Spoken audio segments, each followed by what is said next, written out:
Hello, Jim, Jayden, Jan, Gopala, Jose, D. Please let me know if you can hear me. It's been a frustrating start to the morning. I'll give you the very short version, but I must have restarted 3 or 4 times and it just kept saying stream unavailable. You must have tried doing the stream 50 times. And then it finally just said stream ended. And when I tried to schedule a new stream, excuse me, and now you can't hear me. Amazing. Oh,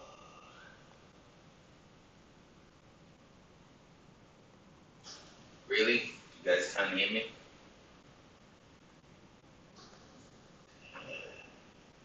Sound is bad.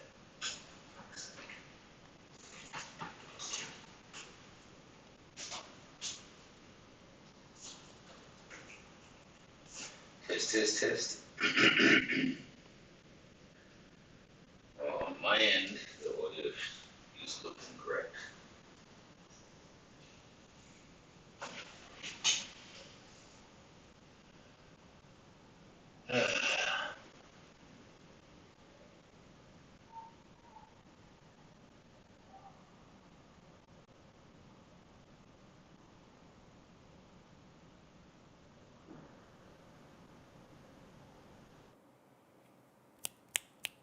Is this any better?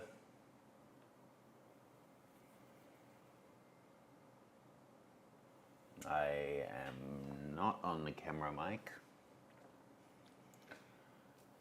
Oh, God, what a waste of everyone's time. Okay, folks, hopefully you can see and hear me now. Wow, what a start to the day. I'll spare you the annoying recap. I'm glad you're here, but I have no idea if the live stream will be saved afterwards. It may be just a live only event. So, thank you for your patience in sticking with me. Thank you to everyone who has managed to find this stream because it wasn't scheduled in the end. I appreciate your patience. It's not fun. You came here to see some pictures, not to see technical difficulties. So thanks for sticking around. Thank you also for all the kind comments. I'm glad you can see and hear well now.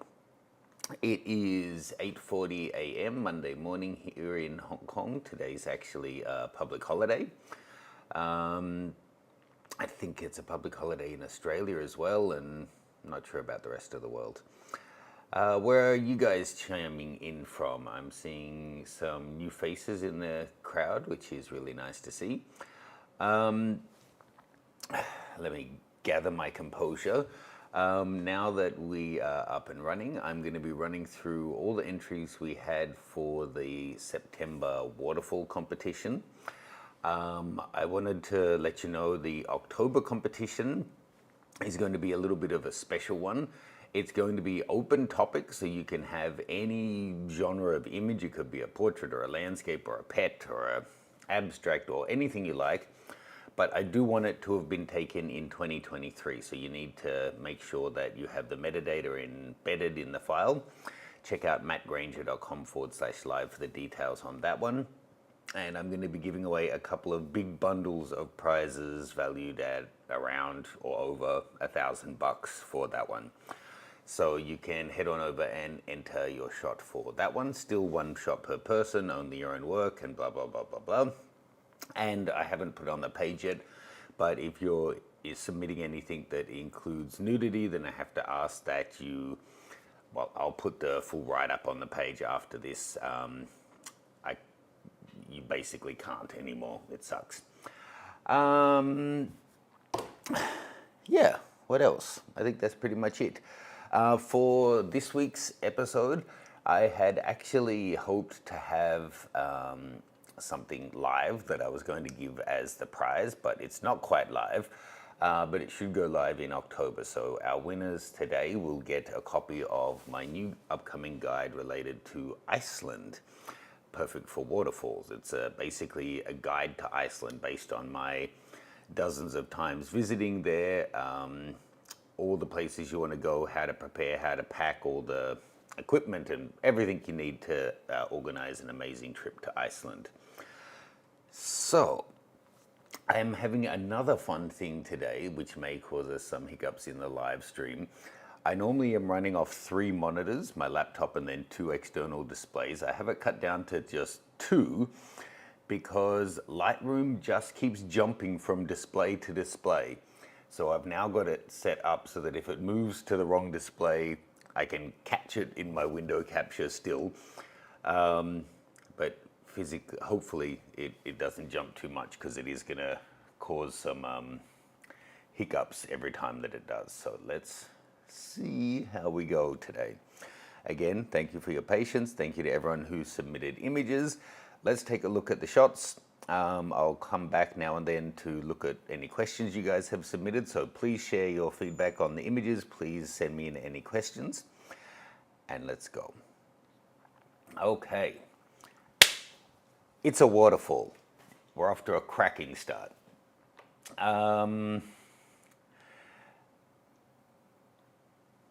Now, this overcomes a lot of the difficulties, and it's not just luck, it's careful framing and exposing correctly. But often you'll find, because if you're doing a long exposure like this one was 1/4 of a second during the daytime, that the chance of blowing out the scene is really high. So here they've gone down to their base ISO, or probably their low extended ISO of 50, and then they've carefully chosen a frame that isn't getting, the sky. Because when you have the sky, that's going to be really hard to control unless you're using graduated filters or doing a composite. So here, the brightest part of the frame is the water in the fall.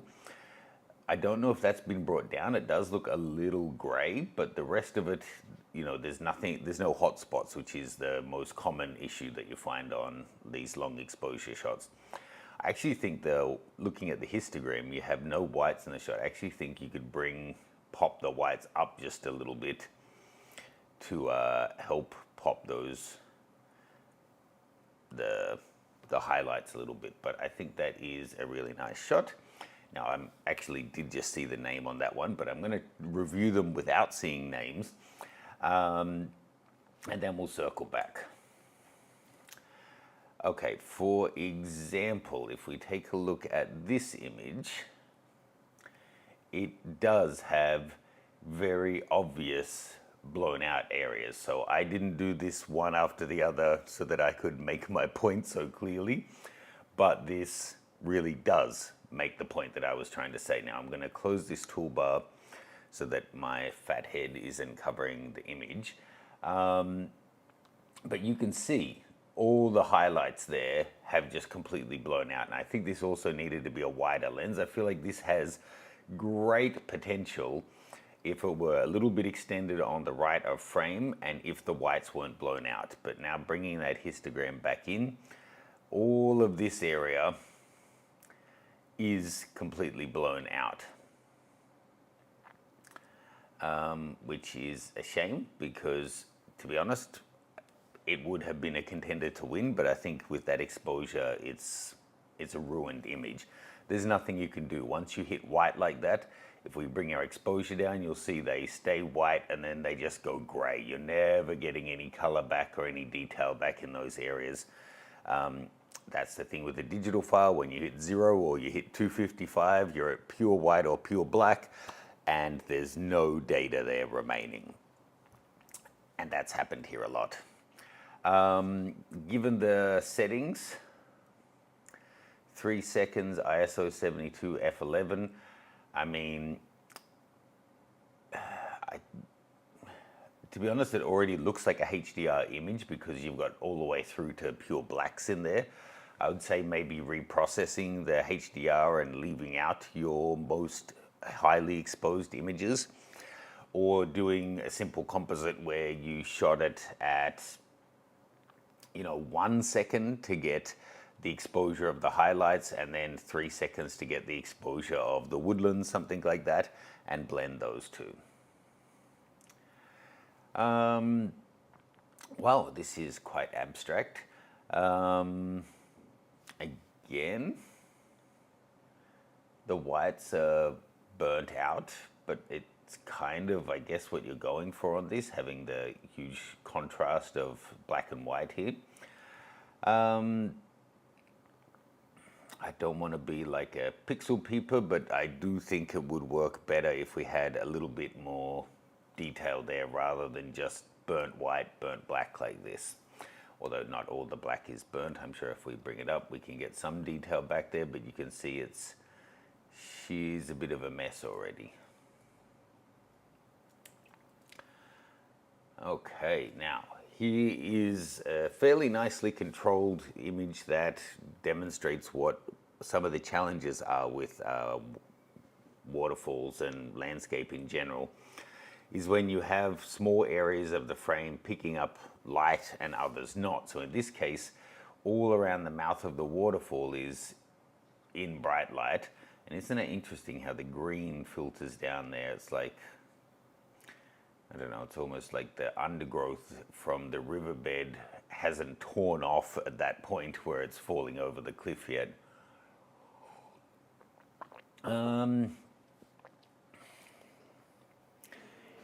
Sorry, my coffee machine's turning off. If there was a way to bring up the river a little bit, would be good. Otherwise, you have an option that you could crop it in a little bit to get rid of some of the later part of the shot. But I think overall, it's a really nice vantage point, shows the scale of what you're looking at really nicely.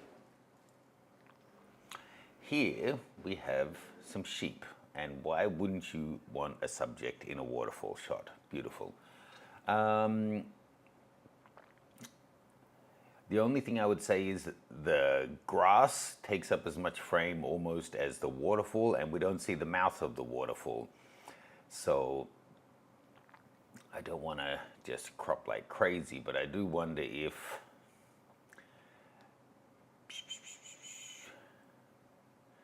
something like that brings us much closer in on the waterfall and gets rid of a whole lot of kind of dead space, makes it an overall more impactful shot. And this too basically has no highlights, so you could bring those up just a little bit. That, I think, is a shot that has quite a bit of impact. I'll look at one more, then come back and look at your questions and feedback. Okay, so this was not intentional. You would have thought so when I gave my feedback on the first image, that I did it because there's blown out shots coming, but actually I've been quite manically busy the last few days. I haven't actually reviewed the images yet. So yeah, another image where the whites are completely blown out. So let's just switch back to a one shot here. For those of you who struggle with this kind of thing, if you have it will vary, because waterfalls, it's not just like a perfect stream where they keep the same shape and line. But one thing you might want to consider is multiple exposure bracketing. So you could either set your camera to shoot a series like 3, 5, 7, 9 images at a set increment. You could do a third of a stop, or a shot like this, you could probably do 3 shots, 1 stop apart, and make sure you're on a tripod, or if it's a fast enough shutter speed, you might be able to hand hold it. Just make sure you frame wider than you need, so if it stacks, then you can lose the edges, but better if you're on a tripod. Take the brackets, then come into something like Lightroom, and then you can merge via HDR, and then basically tweak it. It'll take the shadows from some parts, the highlights from others, and you should be able to avoid this situation. If you're not a Lightroom user, then you could even just take 2 different variations, one that gets the foliage right and one that gets the waterfall right, and then just lay them over the top of each other in Photoshop and kind of blend the two, bringing the correctly exposed parts of each one through. It is tricky, but that's why, portraiture has its challenges, so does landscape. One of the big challenges of landscape is controlling your exposure. So let's take a look at the questions that we have here.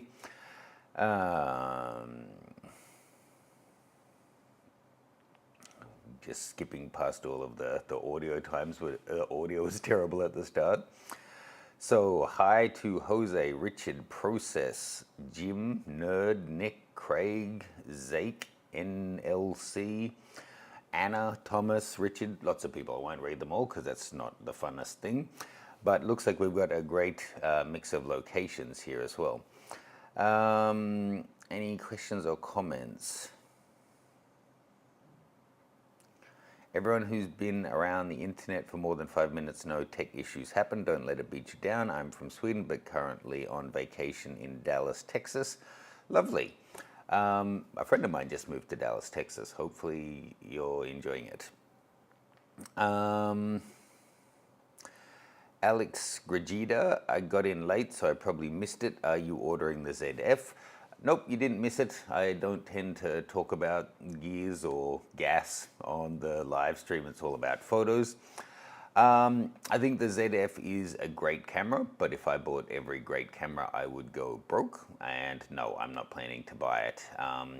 As I mentioned in one of the videos I made about it, for me nowadays, if I'm adding a Nikon camera to my arsenal, it kind of needs to do multiple jobs. So it can be, I'll share exactly what I've got going on at the moment. Actually, I've got, at the moment, my main kit is 2 Z9s and a Z7 II. And I'm tossing up selling the Z7 II and either buying a Z8 or a third Z9. And in many ways, the Z9s are a better option for me. But at times when I want a smaller camera, it's kind of, yeah, I'm in a catch-22 at the moment. Z8's a great upgrade over the Z7 II, so it adds more things than the Z7 II had, but some of them are unreliable and overheat, whereas on the Z9 I wouldn't have that issue, but at the moment I don't even have the option, so it doesn't matter. Yeah, we all get stuck in these should I buy it headspaces.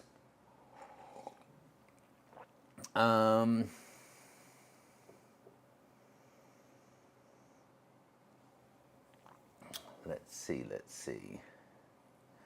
Just people talking about blending. Trevor, I've been following you since you only did photography. What percentage of your work has shifted to video approximately? See, that's a funny question. So you mean you followed me from the early days of YouTube? Because if so, YouTube is video. If you followed me on, not Instagram, but Facebook before I joined YouTube, then you could say maybe that I was doing only photography and no video, but I don't know that I had a public Facebook page before YouTube. So I would say I've always, when I've been doing it professionally, been doing a little bit of video in there, but yes, I take your point. It's increased and increased over the years. What percentage has it come to now? It's difficult to say because I can, let's say on Wednesday, I'm heading over to an island to do some portraits with a new model. I'm going to be taking along a couple of different lenses and stuff. I'm primarily shooting for a publication, but whilst I'm there, I'm taking different lenses specifically because I want to test them out. And on that one, because my videographer's unavailable, I'll be taking along a GoPro to put in the hot shoe so I can at least get some behind the scenes footage so that then I can share with you my thoughts about the equipment that I tested. On Friday, I have a private portrait shoot for a woman, and for that, I'm also going to do some little headshot test images for a lens comparison that I'm doing. And for that, I'll take along a tripod and a Z9 to be able to do some talking head and B-roll. So a lot of it now is the video's part of it, and it's actually the part that you guys are most likely to see. But most of my video is about photography. You know what I mean? But which camera I'm operating varies. Jim Lamb, would you use a polarizer and an ND filter? In some situations, yeah. I mean, if you have a situation where a polarizer or a CPL is going to work and you want to cut the overall light, then sure, why not? Just make sure they're quality ones. The system that I gave some away a few months ago, the Freewell one, they're made to be able to take like a graduated ND and a circular polarizer at the same time. So yeah. Okay, let's jump back in and look at some more photos. If you have any other questions, please let me know. Okay. Gosh, we really have a lot of shots. This one's just hitting pure white, but it still has in parts in here. So that would be my main takeaway from today, is really watch that. Also, I think the white balance on this one is a little off. Look, I will say in its favor, you've eliminated most of the distractions. You've gotten the exposure close. I think you probably could have, what were your settings here so I can give you some specific advice. I think you could have gone down to F8 or F11 even to darken down the shot a little bit. I think if you'd gone half or a full stop darker, you would have been able to bring the shadows back in everywhere meaningful rather than lose the water. Yes, this area in here under the rock work you might have lost if you'd gone darker, but the water is the most important part. On the things that you might want to consider is, well, two things. One would be what's going to be your best vantage point. So would lower shooting along the rocks in front have given you a more interesting lead up to the shot, or would a different angle that gave you a clearer view have maybe worked better? And the second one is overall subject. This is a waterfall theme, so your shot absolutely qualifies and is welcome here. But is this the most fascinating waterfall? Would a something a bit more scenic have actually done it better for you?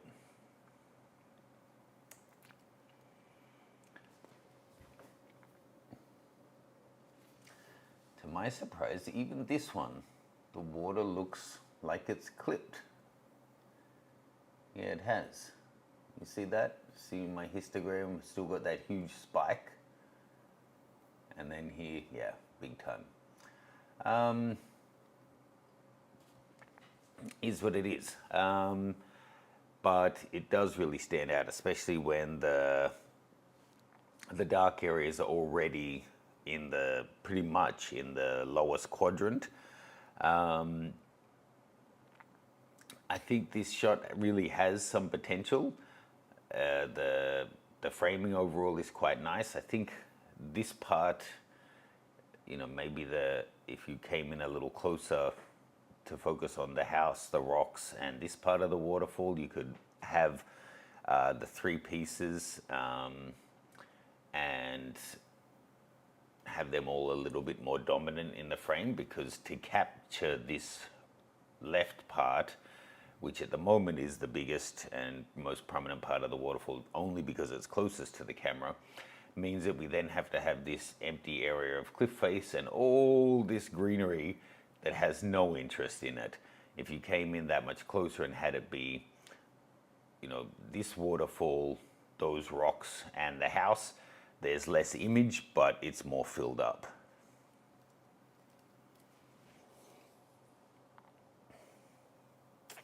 So here's where, when you're not doing a long exposure, things get a lot easier.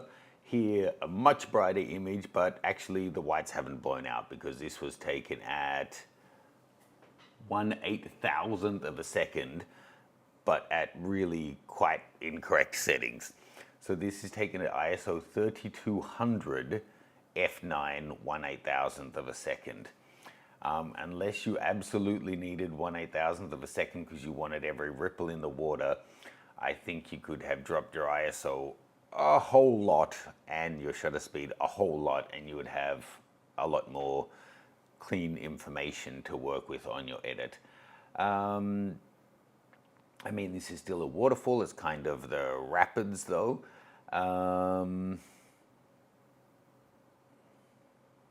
Yeah, I mean, at least you don't have any hotspots blown out in the image, but I don't know that this is the most interesting time of day. It's mostly flatly lit, and of course it depends on which angle the rock face is taking, but a lot of it is just completely flatly lit. Maybe a little bit of selective editing through the rocks and the water could bring this one up nicely. Now, okay, really nice framing. Now this is another one that has already had, it was already blown out, and then the editor has tried to bring that back, but the areas that have lost data, you can still see it as you bring it down. There you can see the glow, the telltale glow of being too bright. And just a quick note, something, it's a bit nerdy, but get yourself one of these, because one of the first things I noticed is lots of dust spots through your image. So that's partly going to be because you're at f/18, so any that you have will be showing up in the file, but it's also because they're there, so they're showing up in the file. I think the framing and getting in really close on this really, really works. I think your edit has done the best you could, given that I think the highlights did blow out. So I think this is a great shot that is a contender. Just clean your sensor and be a little bit more careful on the exposure on the next one. Let's look at one more image and then we'll take a look at any questions you guys have or feedback, so please keep sharing it.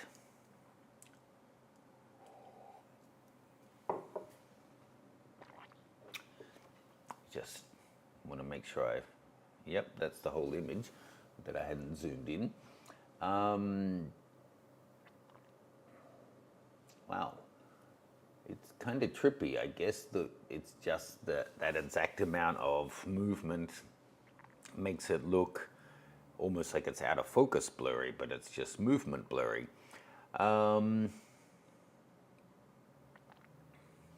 So one thing I try to do, and I still don't sometimes, but I try to remind myself, is to not shoot, when I'm trying to do anything related to movement, I will try really hard not to shoot everything at the same shutter speed. So whether it's a waterfall, that last one was taken at 10 seconds. For me, 10 seconds is too long and we're kind of just losing detail there. If it had been at 1 or 2 seconds and you see the water's moving but you see a little bit of texture there, then I think it would have worked better overall in this image. But for example, I was just at, if you're following me on social media, I shared some photos of the Fire Dragon festival I went to in the last couple of days. And for that, I was trying to get movement of these people carrying this wooden dragon covered in incense at different shutter speeds to get different amounts of blur. Because if I shot everything at, for example, a 40th of a second, then all my shots are going to have the same amount of blur in them, which may be my favorite amount, but then there's still no variation. More likely, I'll get back and wish that they were a bit blurrier or a bit sharper, and that I'd got variation. So in the end, I probably took like 10 different variations in shutter speed to experiment and make sure that I had some options in post. And I think it's really important when you're doing landscapes to do that as well if you have the time. You don't want all your waterfalls to come back being at 30 seconds, for example, because that's where your camera lets you get to, or at 8 seconds because that's what your camera was set to. It needs to be based on the amount of movement in the shot. So of course this little trickle of a waterfall wasn't moving fast. That's probably why they went for 10 seconds. But you know, if you got some at 20 seconds and some at 2, 5, 8 seconds, you would have some nice variety there that you could pick from to see which one you actually want to do your edit on. Now, let's just see, did we have any feedback or questions?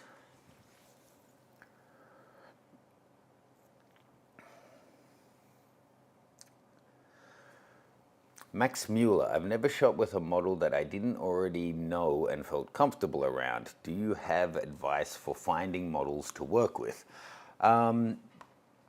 There's the old school and the new school version of advice. I do have my working with models guide over at my website as well that you can check out. The old school way is you put up a casting call that you're looking to find a model, and you know, explain the job, explain the pay, explain exactly what it's all for, and then you hire someone. The new school way that seems fairly common these days, it's actually just like social networking or making friends essentially. And that is, well, for example, on Wednesday, I'm going to be shooting with a new model that I haven't worked with before, but she knows well and has done projects with Felicia that I've shot with often. So Felicia in the past had mentioned this woman to me, and it was as simple as reaching out to her on Instagram, introducing myself. Hey, I know Felicia, we've done this stuff together. I have this project, would you be interested to shoot together? And then, I don't know, but I'm guessing she would have reached out to Felicia and said, hey, is this guy a creep? Is he nice to work with? Whatever. And then she came back to me and we went back and forward and arranged to shoot. The issue about not knowing someone and not feeling comfortable with them, that, you know, I understand that, but it is a personal issue. Some people take a little bit of time to warm up and to feel comfortable with others. I always think if you have it nice and clear exactly what you're going to be shooting with some samples, having had some chit chat back and forward, you can minimize any awkwardness. So actually this Wednesday and this Friday, both are people that I've not met before. I've only spoken to online to organize the shoots. And yeah, then it's just a matter of, you know, I actually find that that process is kind of interesting. If it's someone new, you've got lots to chat about. It can feel awkward because you don't know them, but not knowing them means that there's all of this opportunity to get to know someone. And unless someone's feeling uncomfortable, generally if you ask the right leading questions, people are happy to share about themselves and to tell you their story, Aaron Brockovich style. So that can be a great way to, you know, get the first encounter flowing. I'll choose out one or two more questions and then get back to it.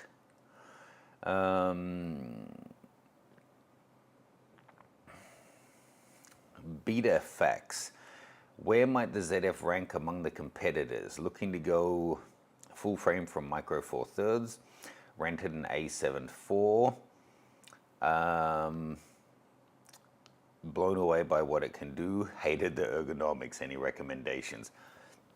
Yeah, that's a fair comment. I think that would be my main thing too, that the Sonys are kind of great at what they can do. But for me, the ergonomics don't gel either. Look, honestly, Canon, something like an R8 or a Sony A7 IV or a Nikon Z6 II or Z7 II or the ZF, they're all great cameras. You're going to notice an image quality jump over your Micro Four Thirds, and I would say the Z6, Z7 II less so, but the ZF, the Canon R8 or the Sony A7 IV all have amazing autofocus and capabilities in them. So I would suggest trying them out. The unfortunate thing is something like a Z6 or Z7 II has the better ergonomics. You know, it depends. You know, you've got ergonomics in terms of interface, but then ergonomics of a grip and how you hold on to it. But they don't have the new focus stuff of the ZF. So it depends what your priorities.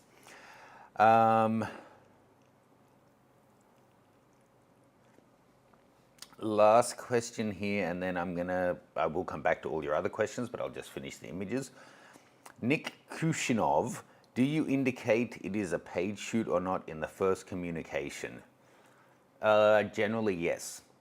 Whether someone is looking for beautiful images of themselves and that's the compensation they want, or they're trying to pay their rent or mortgage and bills because they're a full-time professional.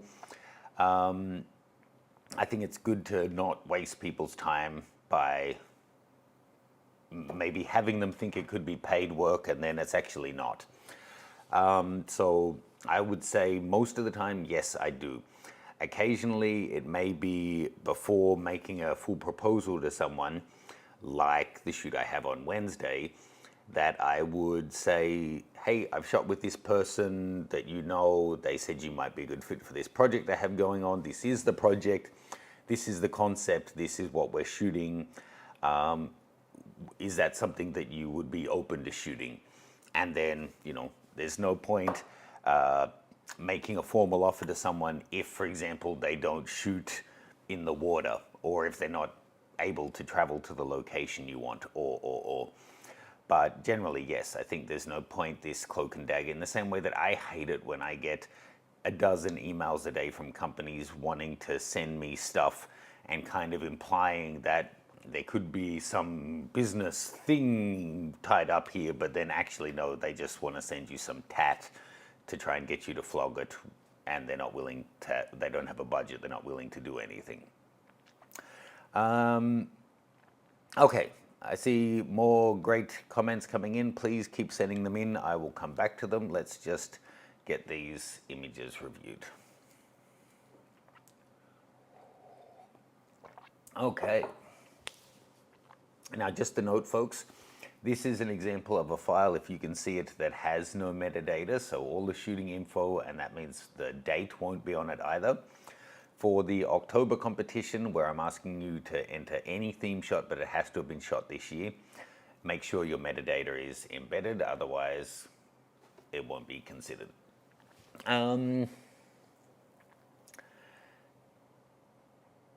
So the waterfall is a little bit lost in this, but I feel like there's two things. One, making this a 4x5 horizontal, and two, making it into a black and white. I feel like there's some real potential here.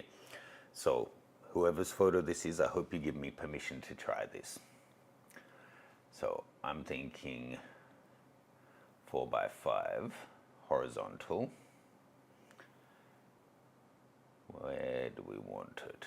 We could completely center it, or close. And then going in on black and white. And then maybe, let's see.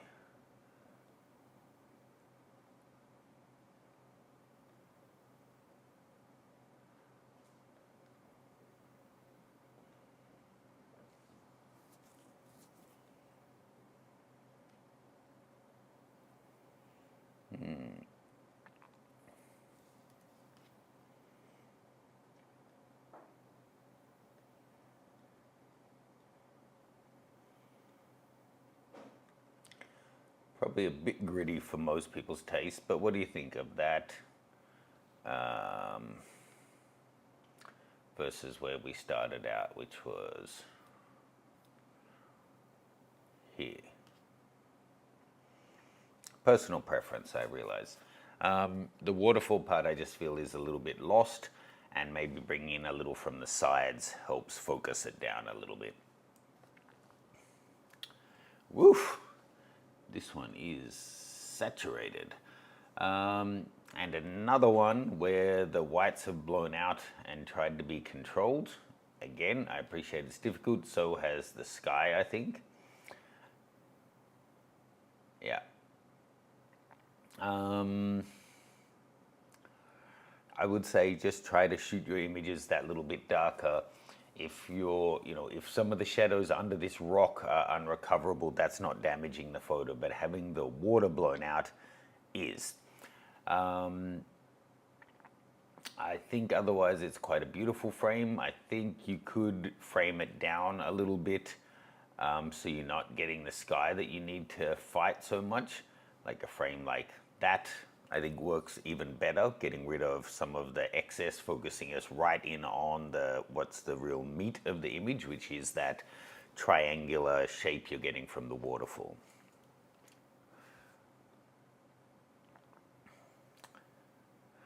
Now, this is the shot that I had for the thumbnail. Now, this is a really interesting vantage point. I wonder which waterfall this is and where it was taken. It reminds me of like one of those caves you see on social media that has just been discovered in Thailand with a whole ecosystem inside. I think it's a really nice shot, but I feel like very little has been done with it, and a lot could be done with it because it is in fairly even lighting. You do have a lot of meat in the histogram there that doesn't seem like it's been peaked at all. That if you actually did a bit of editing to bring up the detail through this guy, punch up your greens and whatnot, I think you actually can really bring up a lot in this guy.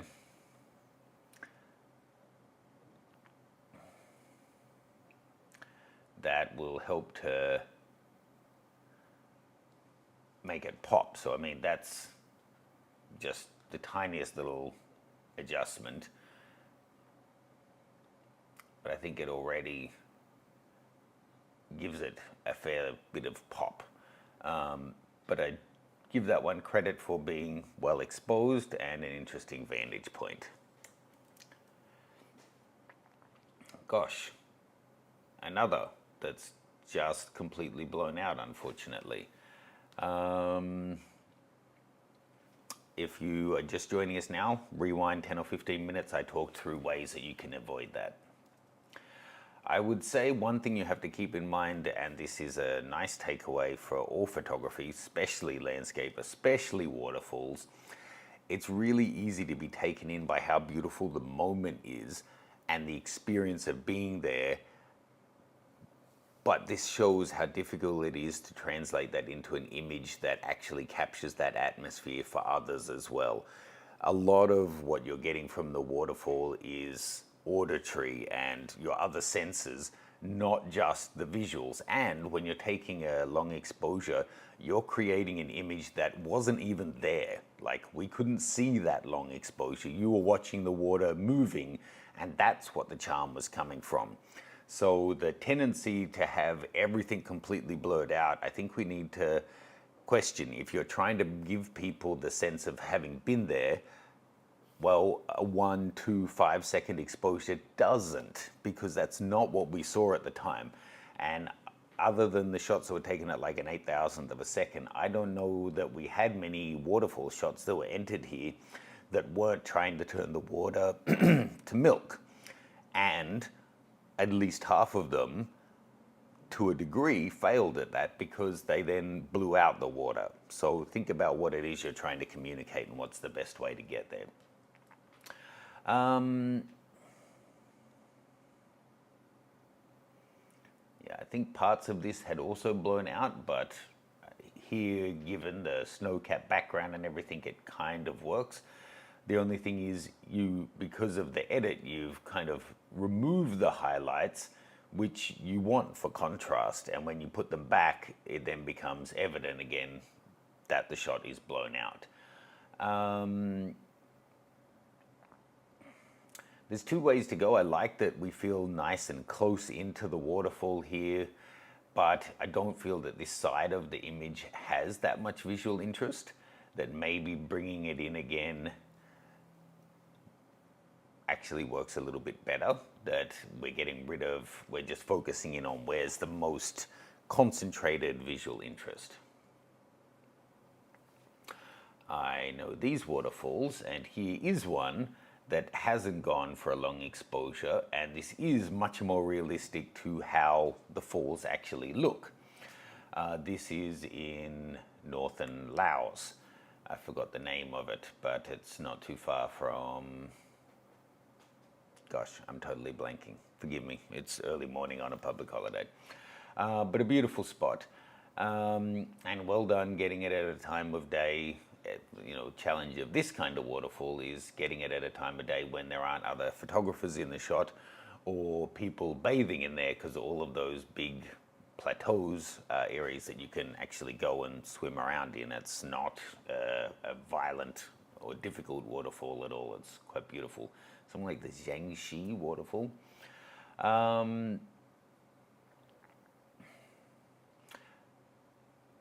Good. The only way that I think you could have it be a little stronger, and this would probably involve getting you and your tripod wet, would be actually going into this first little pool so that you're down, shooting straight into this first part of the waterfall, so that you're not having this tree in front of you. You're down with your camera lens 8 inches above the water, shooting straight at the waterfall, and then the different levels of water going up through it, which I know sounds crazy, but if you watch my, I think it was the Olympus OMD review that I did in Laos, I did exactly that and was right in there in the water up to my neck taking photos.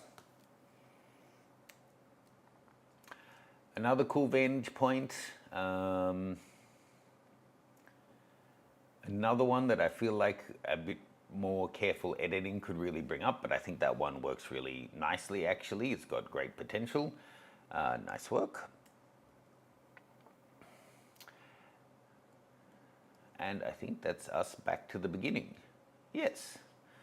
Okay. So I won't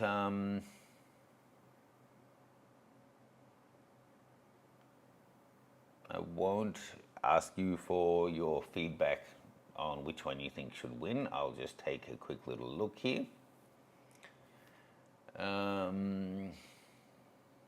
Well, you can share your feedback, of course, please, but I won't actually be reviewing it whilst I choose poop. I just saw the chat saying that you couldn't see the images.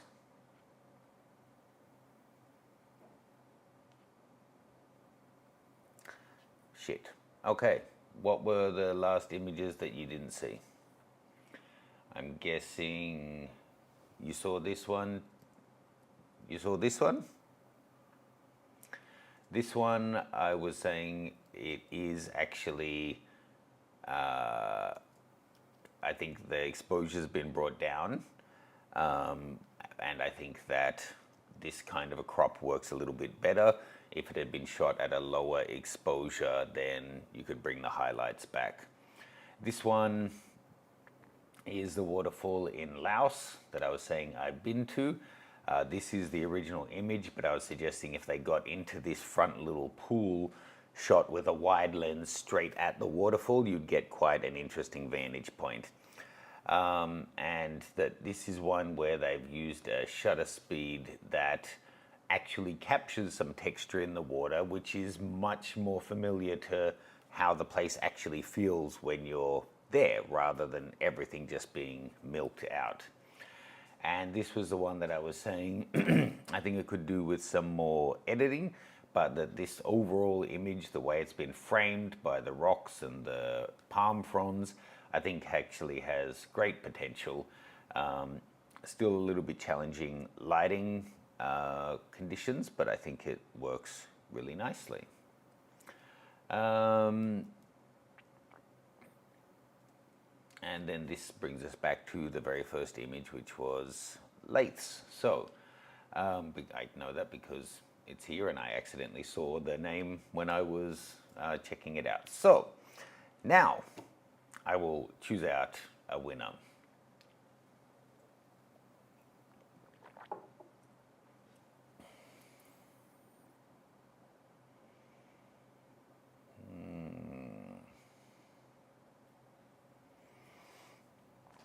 Please let me know what you guys think. I'll just do a quick scroll back through them.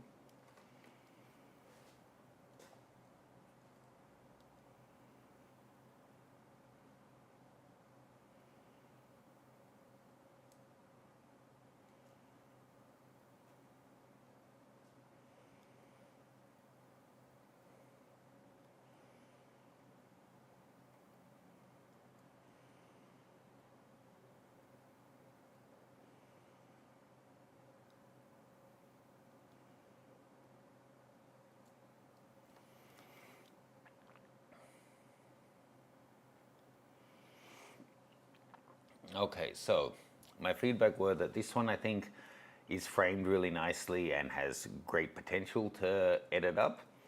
This one would have been a great shot, but it's just ruined by the exposure. This one I already cropped, but I think it does have great potential, and I do love that it is one of the few that we had entered that has a subject as well. This one also I cropped, and I feel is overexposed and could have been better controlled at the time, but as a tighter composition I think has great potential. And this one, an interesting vantage point. And again, this is already after me doing a 5-second edit on it. The original was quite flat. Now,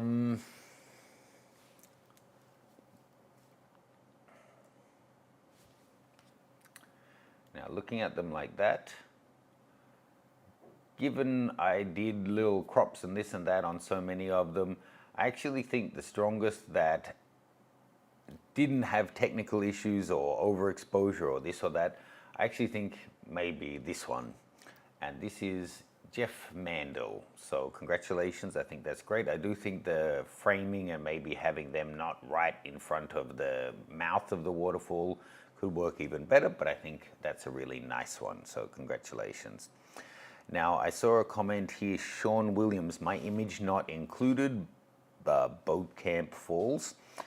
I'm pretty sure that every image that I had submitted that was sent to the right email address by the date that was the cutoff and had the name of the file done correctly was included. There's always a chance of human error, but I'm pretty sure that I got them all. So unless it was late or some other issue, let me just have a look here. So I'm searching Shane Williams and I have no emails that have been sent to the email address where the competition is run. So sorry, Shane, feel free to contact me, but I don't see your entry.